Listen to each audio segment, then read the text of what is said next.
ജൂലിയസിൻ്റെ കാഴ്ചക്കാർക്ക് അറിയാൻ താല്പര്യം ഉണ്ടാകുന്ന ഒരു വിഷയം ഇതെങ്ങനെയാണ് ഇത് ഉണ്ടാക്കുന്നത് എന്നുള്ളതാണ്. അതായത് പുസ്തകങ്ങളിൽ ഒബ്വിയസ്ലി ഇതുണ്ടാവാം, പല വീഡിയോസിൽ ഇതുണ്ടാവാം. അതിൽ നിന്ന് റീകൺസ്ട്രക്ട് ചെയ്തിട്ട് ഈ ഒരു ഫോർമാറ്റിലോട്ട് എത്തിക്കുന്ന ഒരു പ്രോസസ് മെത്തഡോളജി എന്താണ്? അത് വലിയൊരു പ്രോസസ്സ് എന്ന് പറയാൻ പറ്റില്ല. സ്ഥിരമായിട്ട് ചെയ്ത് കഴിഞ്ഞാൽ എളുപ്പമാണ്.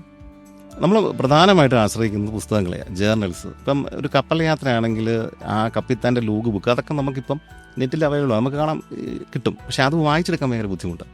ഇപ്പോൾ October 2 രാവിലെ അന്ന് പ്രത്യേകിച്ചൊന്നും സംഭവിച്ചില്ല, എങ്ങനെയൊക്കെ അവർ എഴുതി വെച്ചിരിക്കും. അപ്പോൾ അതൊരു ബേസായിട്ട് എടുക്കാൻ പറ്റും. ചില കാര്യങ്ങൾ അന്ന് എന്താ സംഭവിച്ചെന്ന് അറിയാൻ വേണ്ടി മാത്രം. പക്ഷേ അത് വെച്ചിട്ട് നമുക്കൊരു വീഡിയോ ഉണ്ടാക്കാനായിട്ട് ഭയങ്കര ബുദ്ധിമുട്ടാണ്.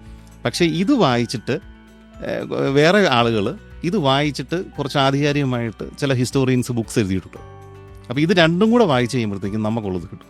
അപ്പോൾ മിനിമം 2 ബുക്കെങ്കിലും കപ്പിത്താൻ്റെ ഒറിജിനൽ ലോഗും വായിക്കണം. ആ ലോഗ് വെച്ചിട്ട് ഇതെന്താ സംഭവിച്ചത് എന്ന്. ഇപ്പം മഗലൻ്റെ സ്റ്റോറി എടുത്തു കഴിഞ്ഞാൽ മഗലൻ്റെ കൂടെ ഉണ്ടായിരുന്ന ഒരാളുണ്ട്, പിക്കഫെറ്റ എന്ന് പറയും.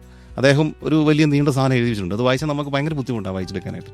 പക്ഷേ ഇതെല്ലാം വെച്ചിട്ട് വേറെ ആധുനിക ചരിത്രകാരന്മാർ നല്ല ബുക്സ് ഇറക്കിയിട്ടുണ്ട്. അപ്പോൾ ഇതും കൂടെ രണ്ടും കൂടെ എടുത്ത് വായിക്കും. വായിച്ച് കഴിയുമ്പോൾ നമുക്കൊരു ലൈനപ്പ് കിട്ടും.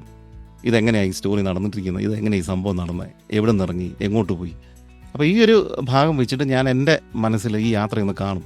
മുമ്പ് പറഞ്ഞതുപോലെ ഇതിലേത് ആദ്യം പറയണം, ഏത് നടുക്കാക്കണം, ഏത് അവസാനമാക്കണം എന്നൊക്കെ നമ്മളൊന്ന് തീരുമാനിക്കും. എത്ര ഭാഗമൊക്കെ ആയി സാധ്യതയുണ്ട് എന്നൊക്കെ നോക്കിയിട്ട് ഇത് പതുക്കെ. അപ്പോൾ ആദ്യ കാലഘട്ടങ്ങളിൽ ഞാൻ എഴുതുന്ന സ്ക്രിപ്റ്റിംഗ് ഇല്ലായിരുന്നു.